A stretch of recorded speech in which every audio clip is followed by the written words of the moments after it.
तृतीय श्रेणी शिक्षक साथियों के 2 साल का प्रोबेशन कंप्लीट होने के बाद स्थायीकरण हेतु आपको ऑनलाइन आवेदन फॉर्म फिलअप करना है।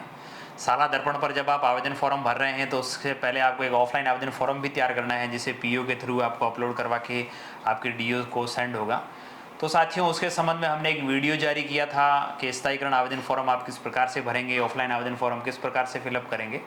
उसमें अनेक साथियों के कमेंट्स आ रहे हैं, 2 दिनों के अंदर बहुत सारे कमेंट्स आए हैं और कमेंट्स नॉर्मल से हैं और वही कमेंट है जो हम लोगों ने उस वीडियो में डिस्कस किया है। तो सबसे पहले तो मेरा निवेदन आपसे ये रहेगा, वीडियो को कम से कम एक बार पूरा देख लीजिए, ताकि आपके जो भी डाउट्स है जो कमेंट में हमारे को मिल रहे हैं 99% उनका समाधान उस वीडियो में बताया गया है।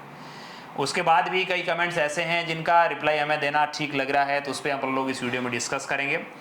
थोड़ा डिस्कस प्रारंभ करूं उससे पहले छोटा सा मेरा निवेदन रहेगा, आप ऐसे ही जानकारी भरे वीडियो चाह रहे हैं तो आप चैनल को सब्सक्राइब अवश्य कर लीजिएगा, ताकि आपको हमारे जो भी वीडियोज़ आएँ उसका नोटिफिकेशन मिल सके। चलिए साथियों, सबसे पहला कमेंट सरकारी अध्यापक 09 करके हमारे एक साथी उन्होंने पूछा है, सर मैं L2 का हूं और मेरा दोनों साल 8 नहीं थी, उसमें क्या डालना होगा। यानी मैं L2 का हूं और मेरी 8th क्लास नहीं थी, तो आपने चाहे 5वीं पढ़ाई हो, 10वीं पढ़ाई हो, 5वीं, 8वीं, 10वीं और 12वीं, इन 4 क्लासों से बोर्ड क्लास हैं, उनमें से आपने जिस भी क्लास में स्टडी करवाया उसका रिजल्ट आपको फिलअप करना है। सर 30 सितंबर 2025 को प्रोबेशन कंप्लीट हो गया है, आवेदन भी 30 सितंबर को करना अनिवार्य है क्या। अनिवार्यता कुछ नहीं है। आवेदन फॉर्म आप जो स्थायीकरण डेट है, आपकी जो ज्वाइनिंग डेट थी, आपने यदि मध्याह्न पश्चात ज्वाइन किया है तो आपको ज्वाइनिंग डेट से 1 दिन बाद आपका स्थायीकरण होगा, 2 साल बाद। और यदि आपने मध्याह्न पूर्व ज्वाइन किया था तो उसी डेट में आपका स्थायीकरण होगा जिस डेट में आपका ज्वाइनिंग हुआ था।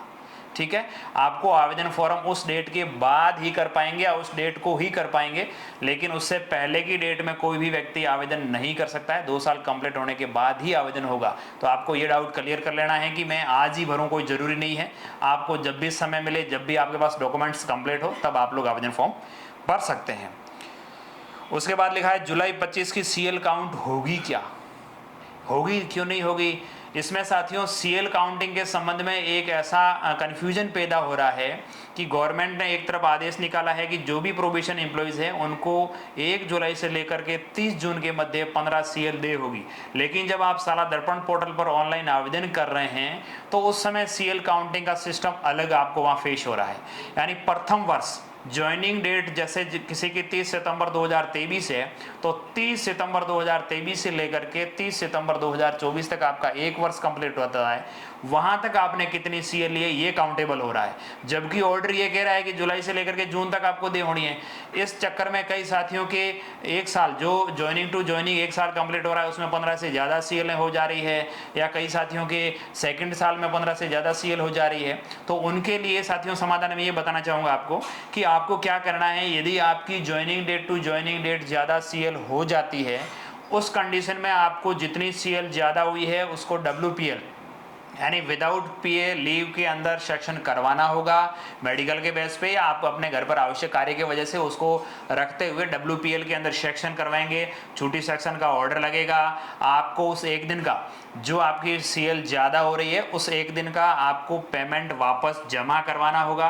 पेमेंट वापस जमा करवाने के लिए आपको अपने संबंधित DDO से संपर्क करना है। वहाँ से चालान जनरेट होगा, जिस हेड से आपका वेतन आहरित किया गया था उसी हेड के अंदर चालान वापस -98 ऑब्जेक्ट हेड होता है, उस हेड के तहत आपका 1 दिन का या 2 दिन का जितनी भी आपकी सीएल या WPL ज़्यादा हुई है उसका आपको पेमेंट वापस जमा करवाना होगा।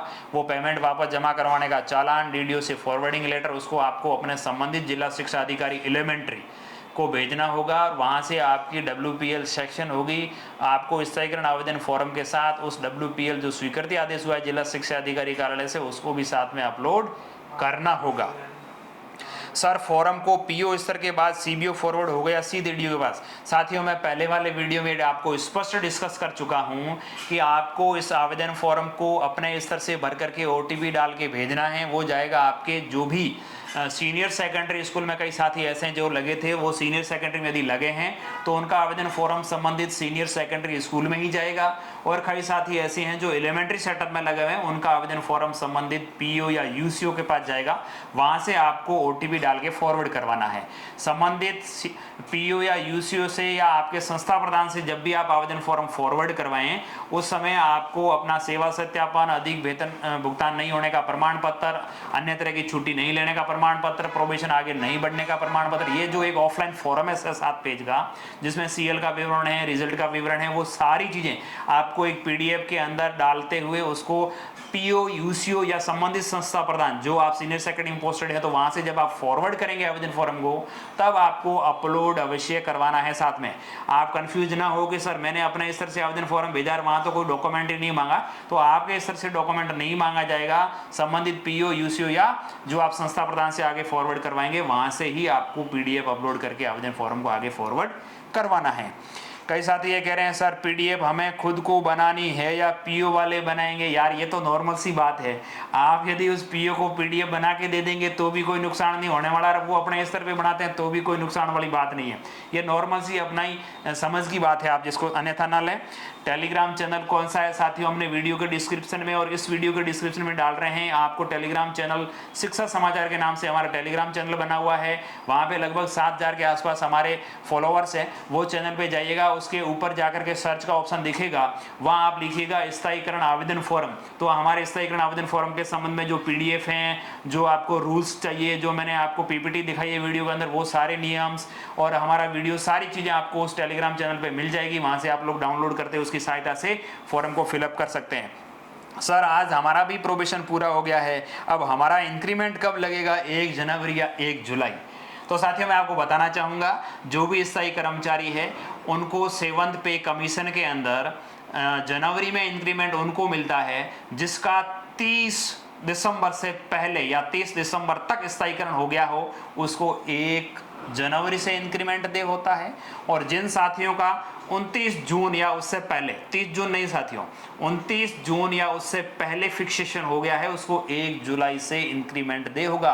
और जिन साथियों का अभी सितंबर के अंदर आपका स्थायीकरण हो रहा है, उनको 1 जनवरी 2026 को इंक्रीमेंट दिया जाएगा। सर एमजीएसएस में सेलेक्टेड टीचर्स का भी वीडियो डालो, ये एक अच्छा सवाल है। इसके संबंध में हमने भी बहुत सारे डिस्कस किए हैं और पता किया है, साला दर्पण पोर्टल भी खंगारा है। कई साथी ऐसे होंगे जिनकी फ्रेश पोस्टिंग हुई एक ऐसी यूपीएस स्कूल या एक ऐसी सीनियर सेकेंडरी स्कूल के अंदर जो आने वाले टाइम में महात्मा गांधी बन गई, एक तो ये कंडीशन बन रही है।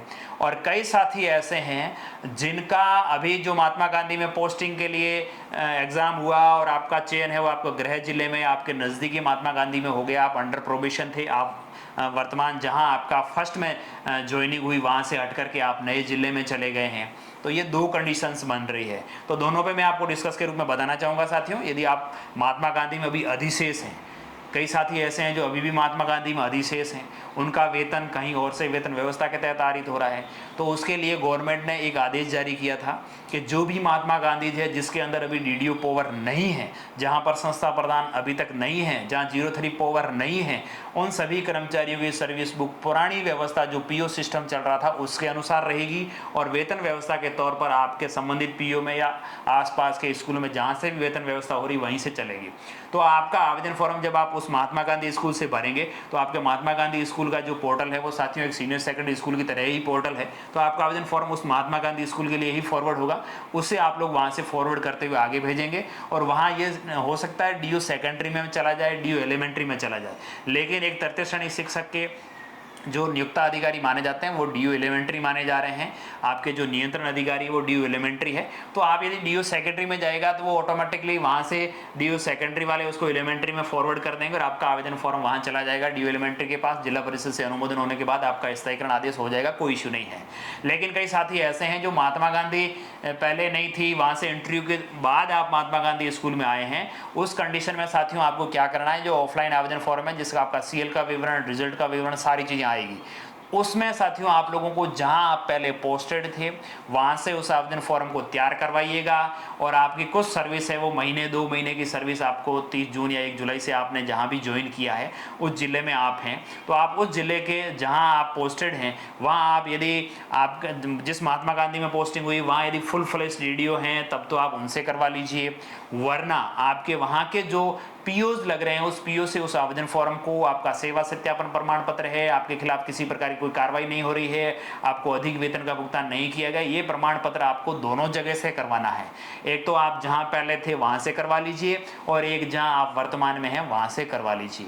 ये दोनों फॉर्म्स आपको जिस संबंधित जगह से आप फॉर्म को फॉरवर्ड करवाएंगे वहां से आप लोगों को अपलोड करते हुए संबंधित जिला शिक्षा अधिकारी तक उस फॉर्म को फॉरवर्ड करवाना है। तो ये महात्मा गांधी में जो भी साथी पोस्टेड हैं उनके लिए मैंने जानकारी दी है। इसके संबंध में आपको कहीं भी डाउट्स हो तो एक बार वीडियो साथियों अवश्य देख लो ताकि कन्फ्यूजन दूर हो जाए। कई साथी ऐसे हैं जो केवल थंबनेल देखते हैं और फिर सीधा कमेंट करते हैं यार कौन इतना लंबा वीडियो देखें। तो साथियों हम भी तो लंबा मेहनत करते हुए, इस पे एनालिसिस करते हुए, इन चीज़ों को करते हुए आप तक पहुंचाने का प्रयास कर रहे हैं, आप ही के लिए बना रहे हैं। तो आपसे एक बार विशेष निवेदन करूंगा, वीडियो को बिना स्किप किए एक बार देख लो ताकि आपके जो भी कन्फ्यूजन है, जो भी आपके कमेंट्स हैं, उन सभी का आपको रिप्लाई मिल सके। सर मैं लेवल 1 से हूँ, मुझे क्लास 1 से 5 तक पढ़ाया है और रिजल्ट में 1 से 5 बनाकर दिया है, ऑनलाइन में 6 से 12 तक साला दर्पण पर फिलअप कर रखा है। प्लीज बताएं कि मैं इस फॉर्म में कौन कौन सा रिजल्ट अपलोड करूं। आपको केवल 5वीं का ही रिजल्ट अपलोड करना है। सर साला दर्पण स्टाफ आईडी से ऑनलाइन अप्लाई करने के बाद जो पीओ की आईडी में पीडीएफ अपलोड करेंगे उसमें ऑफलाइन फॉर्म भी भरकर लगाना है और सीएल पर पत्र को भी ऑफलाइन भरना है। हाँ साथियों नॉर्मल सी बात है। महात्मा गांधी में नियुक्त कार्मिकों के प्रोबेशन फिक्सेशन के बारे में जानकारी दें। सर हम डिस्कस कर चुके हैं इसके बारे में। पद स्थापन का प्रकार या नियुक्ति का प्रकार क्या बनना है आपके, यदि जब आप स्थायीकरण आवेदन फॉर्म भर रहे हैं वहां पे कई साथी ऐसे होंगे जिनके अंदर चयन कैटेगरी वाला ऑप्शन खाली आ रहा होगा। यदि आप जब भर रहे हैं जो चीजें डिफॉल्टेबल है, जिसको एडिटेबल नहीं है, उन चीज़ों को यदि आप अपडेट करना चाह रहे हैं तो आप अपने संबंधित सीबीओ से कांटेक्ट करिए, वहां से अपना प्रपत्र 10 अनलॉक करवाइए। उसमें जहां पर भी पर्सनल डिटेल, सर्विस डिटेल, जहां पर भी आपकी डिटेल्स आ रही है उसको आपके अकॉर्डिंगली जैसा होना चाहिए वैसा अपडेट करिए, फिर लॉक करिए, पीओ से वेरीफाई करिए, फिर आवेदन फॉर्म भरिए तो आपकी डिटेल्स है वो साथियों सही आएगी। पद स्थापन का प्रकार के अंदर आपको डायरेक्ट जिला परिषद वाला सेलेक्ट करना है। कई साथी है वो इसको डायरेक्ट आरपीएससी कर देते हैं, नॉन आरपीएससी, तो उसमें डायरेक्ट जिला परिषद का ऑप्शन आ रहा है। तो तृतीय श्रेणी शिक्षक साथियों की जिला परिषदों के माध्यम से ही भर्ती होती है, तो डायरेक्ट जिला परिषद आप लोगों को ऑप्शन सेलेक्ट रखना है। सर मेरा गवर्नमेंट एम्प्लॉय की आईडी की केवाईसी नहीं हो पा रही, ये अलग विषय का सवाल है। फर्स्ट ग्रेड फिक्सेशन का वीडियो बनाइए। गुरुजनों में आपसे निवेदन करूंगा, फर्स्ट ग्रेड हो, सेकंड ग्रेड हो, चाहे कैसा भी फॉर्म हो, सभी के लिए सेम ही प्रोसेस है साथियों। ऑर्डर कौन सा डालना है, जिला परिषद या पंचायत समिति? आपको ऑर्डर पंचायत समिति का और आपने जो कार्यग्रहण किया उसकी पालना रिपोर्ट आपको डालनी है। सर प्रोबेशन टाइम में 2 स्कूल चेंज हुए हैं तो सेवा सर्टिफिकेट कौन जारी करेगा? आपको वर्तमान जो है वहां से भी करवाना है, पिछले वाली जगह से भी करवाना है। सर बीएड सिलेक्शन होने के बाद भी, एडमिशन लेने के बाद अनेक तरह कमेंट्स आए हैं। सर हमारे नियुक्ति आदेश जिला परिषद वाले क्रमांक भर रखे हैं, आपको पंचायत समिति, मैं बताना चाहूंगा तृतीय श्रेणी शिक्षक साथियों के लिए नियुक्ति आदेश पंचायत समिति के थ्रू जारी होते हैं तो आपको वो डालने चाहिए। महात्मा गांधी वाला सेम आ गया। महात्मा गांधी किस डेट को भरना चाहिए, ज्वाइनिंग डेट। आपको फिर से बताना चाहूंगा, आपको जब भी स्थायीकरण कंप्लीट हो रहा है उसी डेट के बाद आप लोग आवेदन फॉर्म भर सकते हैं। एक सवाल ऐसा आया था कि मैं अभी मैटरनिटी लीव पर हूं तो मेरा क्या होगा। मैं आपको एक बार पुनः बताना चाहूंगा, जो मातृशक्ति मैटरनिटी लीव पर है उनके लिए ये चीज बताना चाहूंगा, आप जब भी मैटरनिटी लीव से वापस ज्वाइन कर लें, कई महिला शक्ति ऐसी हैं जिन्होंने 1 अगस्त को या 1 जुलाई को, 5 जुलाई को आपने मैटरनिटी लीव स्टार्ट किया है, आपको 6 महीने बाद मैटरनिटी लीव को बाद आपको ज्वाइन करना है। कई ऐसे हो रहे हैं कि मैटरनिटी लीव इस स्थायीकरण आवेदन के चक्कर के अंदर महीने 2 महीने मैटरनिटी लीव ली और ज्वाइन कर ली, 1 दिन ज्वाइन कर लेते हैं फिर वापस मैटरनिटी लीव ले लेंगे। तो आपको बताना चाहूँगा मैटरनिटी लीव एक बार ज्वाइन करने के बाद उसको किस्तों में नहीं लिया जा सकता है। मैटरनिटी लीव एक बार ही दी होती है, आप ज्वाइन कर लेंगे आपका मैटरनिटी लीव लैप्स हो जाएगा एक वाला। आप ऐसा करिए, मैटरनिटी लीव से जब आपकी छुट्टियाँ पूरी हो रही है, 6 महीने जब कंप्लीट हो रहे हैं तभी आप ज्वाइन करिए। तो जब आप ज्वाइन करेंगे तभी आप स्थायीकरण के लिए आवेदन फॉर्म भर पाएंगे। स्थायीकरण आपका उसी डेट से होगा जिस डेट को आपको 2 साल कंप्लीट हो रहे हैं। आपका मैटरनिटी लीव की वजह से स्थायीकरण की डेट आगे नहीं बढ़ेगी। केवल और केवल 30 दिन तक आप यदि WPL रहते हैं या अन्य तरह की छुट्टी लेते हैं, 30 दिवस तक कोई प्रोविजन आगे नहीं बढ़ता है। 30 से ज़्यादा दिवस तक अपन छुट्टियां रहते हैं विदाउट पेमेंट तो उतने दिन आगे बढ़ता है जितने दिन अपन ने छुट्टियां ली हैं। तो मैटरनिटी लीव के बाद आप जब ज्वाइन करें, ज्वाइन करने के बाद आपको जिस दिन आप ज्वाइन करेंगे उस दिन आप आवेदन करें, उसके बाद कभी आवेदन करें, लेकिन आपकी स्थायीकरण तिथि वही मानी जाएगी जब 2 साल कंप्लीट हो रहे हैं। लेकिन इसके अंदर एक बात और है, आपको जो वास्तविक लाभ है, वित्तीय जो लाभ है, वो मैटरनिटी लीव के बाद जो आपने ज्वाइन किया है उस डेट से मिलेगा। बाकी चीज़ें आपको काल्पनिक दे होगी, आपको इंक्रीमेंट भी दे होगा, सब कुछ चीज़ें दे होगी, लेकिन उसका वास्तविक लाभ है वो साथियों जब आप वास्तविक रूप से कार्यग्रहण कर लेंगे छुट्टियों के बाद, तब से आपको दे होगा। सर 2024-25 में बोर्ड क्लास में 0 नामांकन है तो क्या करें? आप 0 भर लीजिए, रिजल्ट मत भरिए, कोई इशू नहीं चलेगा। सेकंड ग्रेड का कैसे भरें? सर यदि मैटरनिटी लीव वाला मैंने आपको बता दिया है। आवाज़ अलग आ रही है, आवाज़ अलग आ रही है साथियों। कई साथी ऐसे हैं जब वीडियो शुरू कर रहे हैं तो आवाज़ आती है इंग्लिश में। मैं आपसे निवेदन करूंगा, आप YouTube पे जाइए, आपके सामने सेटिंग का ऑप्शन दिखेगा, वहाँ जा कर के आप लैंग्वेज हिंदी सेलेक्ट करिए। ये साथियों गूगल का अपडेशन है जिसके तहत ऑटो डबिंग होती है, यानी वीडियोस को ऑटोमेटिकली इंग्लिश के अंदर डबिंग किया जाता है। आपके फ़ोन की लैंग्वेज इंग्लिश है, आपके YouTube, आपके गूगल की लैंग्वेज इंग्लिश है, तो वो जान रहे हैं कि ये इंग्लिश समझदार हैं, यानी इंग्लिश को ज़्यादा समझ पा रहे हैं, तो वो इंग्लिश में आपको दिखा रहे हैं। मैं आपके सामने हिंदी में ही बोल रहा हूँ, मेरी भाषा को इंग्लिश के अंदर गूगल और YouTube द्वारा ही कन्वर्ट किया जा रहा है। इसे आप हिंदी में सुनना चाह रहे हैं तो आप लोग सेटिंग में जाकर के भाषा चेंज कर लीजिए, आपको हिंदी में सुनाई देगा और स्पष्ट सुनाई देगा। ठीक है, congratulation to all probation employees. मैं भी आपको सभी को बधाई देना चाहूँगा, आपके 2 साल कंप्लीट हो चुके हैं। रिजल्ट के अंदर पूछा है कई साथियों ने, सर मेरे नियुक्ति आदेश में नाम में स्पेलिंग में गलती है, आप नियुक्ति आदेश को ठीक करवा लीजिए। जहाँ से मिस्टेक हुई, वीडियो से मिस्टेक हुई, वीडियो से ठीक करवाइए। आगे जाके आपको तकलीफ पड़ेगी स्थायीकरण के बाद, जब आपकी ACP लगेगी, जब आप रिटायरमेंट होंगे, उस समय आपको दिक्कत हो सकती है, तो समय रहते आप उसको ठीक करवा लीजिए। पंचायत समिति वाले आदेश क्रमांक प्रपत्र 10 में पूरा लिखना है या केवल संख्या लिखनी है?